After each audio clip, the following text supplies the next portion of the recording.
안녕하세요. 인사이트 멘토 박정혁 대표입니다. 오늘은 여러분과 함께 여러 번 보아야 제대로 보인다 라는 제목으로 이야기 나눠볼까 합니다. 많은 사람들은 이런 이야기를 합니다. 뭐 새로운 거 없어? 좋은 정보 없나? 이런 이야기를 자주 합니다. 하지만 정작 이런 걸로는 차이가 결정되거나 뭔가 일이 되고 안 되고를 결정하지 않습니다. 그러면은 우리 삶과 우리 인생에서 결정적인 차이를 만들고 결정적인 그런 결과와 성과를 만드는 것은 어떤 거가 있을까 제가 많은 고민을 해봤는데요. 그것 중에 하나가 바로 반복의 힘입니다. 하나를 여러 번 보는 그 힘, 그 반복의 힘이 여러분에게 많은 것을 가져다 준다고 말씀드리고 싶은데요. 여러분이 왜 이렇게 반복해서 여러 번 보아야 하는지에 대해서 세 가지로 이야기 나눠볼까 합니다.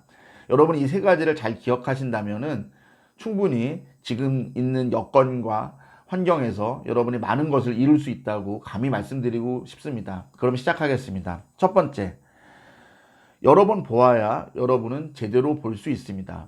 우리 중학교나 고등학교 시절을 한번 떠올려 봅시다. 공부를 잘하는 친구의 집에 놀러 가보면요, 의외로 놀랍니다. 그것 중에 하나가 생각보다 참고서가 많지 않습니다.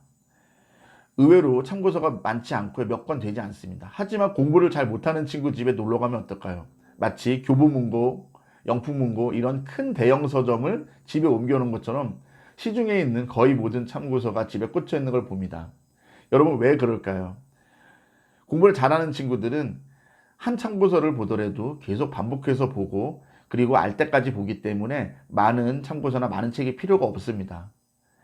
반대의 경우는 그렇지 않겠죠. 그런 것처럼 같은 책, 같은 정보, 같은 노하우를 접하더라도 반복해서 여러 번 들여다보아야 제대로 알 수 있습니다. 그리고 이렇게 제대로 보았는지 보지 않았는지에 따라서 엄청난 차이가 발생하고 있습니다. 그런데 많은 분들이 이런 걸 실천하지 않죠. 뭐 여러 이유가 있겠지만 지루하다, 실증난다, 왜 또 보냐 싶지만은 우리가 한번 봐서 제대로 아는 일들은 드뭅니다. 그렇기 때문에 고승덕 변호사 같이 많은 시험에 합격을 하고 나름대로 성공한 분들의 책들 읽어보면은 10번을 반복해서 보았다는 말이 항상 들어 있습니다. 그분들이 머리가 나빠서 그럴까요? 그리고 그분들이라고 지루하지 않아서 그럴까요? 그렇지 않습니다. 제대로 알기 위해서는 여러 번 보아야 합니다. 두 번째, 속도와 방향 모두 잡을 수 있다라는 말씀을 드리고 싶습니다. 사실 반복해서 여러 번 보아야 무엇을 알 수 있냐면 중요도, 우선순위를 알 수 있습니다. 그리고 중요도와 우선순위를 알면은 방향을 잡을 수 있고요. 그리고 방향이 잡히면 속도도 빨라집니다. 한마디로 속도와 방향 둘 다 중요한데 그것을 잡기 위해서는 반복해서 여러 번 들여다보고 계속 그 의미를 음미해보고 뭔가 개선할 수 있는 것, 뭔가 확장시킬 수 있는 것 이런 것을 계속 떠올려 보아야 됩니다. 사실 제가 상담을 하면서 그리고 많은 분들과 연락을 나누면서 들었던 생각은 이런 이야기를 많이 해요. 나는 뭔가 열심히 하고 싶은데 방향을 못 잡겠어. 내가 뭘 좋아하는지 모르겠어 라는 말씀을 하십니다. 그런데요, 그런 분들과 심층적인 이야기, 1시간 이상, 2시간 이상 이야기를 깊게 나누어 보면은 이런 분들일수록 뭔가 하나를 반복하고 집중해서 보질 않습니다. 그냥 휙휙 보는 겁니다. 뭐 나 책 많이 읽었어 한다고 하지만은 사실 그 책에 대해서 설명해 주세요. 아니면 그 책에 있는 내용을 저에게 이야기해 주세요라고 물어보면 기억나는 게 없다고 그럽니다. 다시 말하면 뭐냐? 여러 번 반복해서 제대로 보지 않았기 때문입니다. 사실 그래요. 제가 정말 성공한 분들도 많이 만나보고 겪어봤지만 그분들이라고 별다르지 않아요. 그리고 그분들이라고 어떻게 젊은 나이부터 자신의 인생의 진로와 방향을 정확히 정했겠습니까? 단순히 환경이 좋아서가 아닙니다. 그분들도 끊임없이 고민하고 여러 번 반복해서 보고 그리고 이런 노력들이 쌓이고 쌓여서 인생의 방향과 진로를 정했고 그리고 그것이 정해졌을 때 열심히 뛰었기 때문에 속도까지 빠른 인생을 살게 되는 겁니다. 그러니까 여러분이 이런 것을 지루하거나 뭐 이렇게 받아들이기보다는 내 인생을 더 빨리 갈 수 있게 그리고 내 인생을 더 좋은 방향으로 이끌 수 있는 좋은 방법이다라고 생각해 주셨으면 좋겠습니다. 마지막 세 번째, 반복해야 창의적인 생각이 나옵니다. 이 시대를 4차 산업혁명 시대라고 보통 말을 합니다. 여러분 4차 산업혁명 시대에서 가장 중요한 게 뭘까요? 창의적인 생각, 창의적인 아이디어입니다. 그런데요, 여러분, 창의적이라는 거는 여러분이 많은 오해가 있습니다.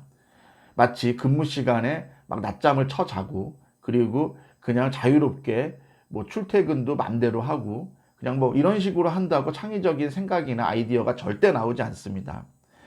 창의적인 생각이야말로 무언가 집중해서 계속 들여다보고 계속 반복을 해야만 얻어질 수 있는 그런 일종의 그런 거죠. 이렇게 우리 참기름을 우리가 한 병을 얻기 위해서 수많은 참깨를 이렇게 짜내는 것처럼 그런 작업이 저는 창의적이라고 생각해요. 실제로 창의적인 인물들을 보면은, 그리고 그들의 이런 책이나 그들의 일생을 다룬 다큐멘터리 같은 걸 보면은 의외로 그 사람들이 상당히 집요하게 밤잠을 자지 않고 뭐 책을 들여다본다든지, 아니면 그들이 만든 컴퓨터 코드를 진짜 며칠 밤을 새워가면서 본다든지 하면서 되게 이렇게 집중력 있게 뭔가를 해낸 사람들이 창의적입니다. 그냥 우리가 그냥 띵야띵야 놀다가 그냥 뭔가 이렇게 히피처럼 집시처럼 살아서 창의적인 것을 얻는 일은 거의 없습니다. 그리고 여러분이 좋아하는 수많은 무슨 힙합 아티스트들이나 요즘 인기 있는 이런 뭐 크리에이티브하다는 분들이 있잖아요. 그분들의 사생활을 들어보면, 이렇게 들여다보면은 상당히 워커홀릭입니다. 아주 부지런하시고요. 아주 집중하시고, 여러분이 보여지는 것이 다가 아니에요. 뭔가 자유롭고 이런 거는 일종의 이미지 메이킹이나 마케팅이라고요.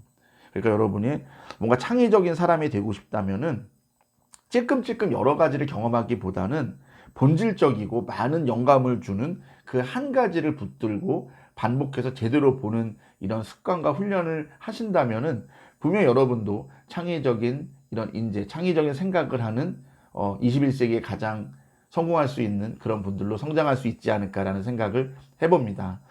제가 준비한 내용은 여기까지입니다. 고맙습니다.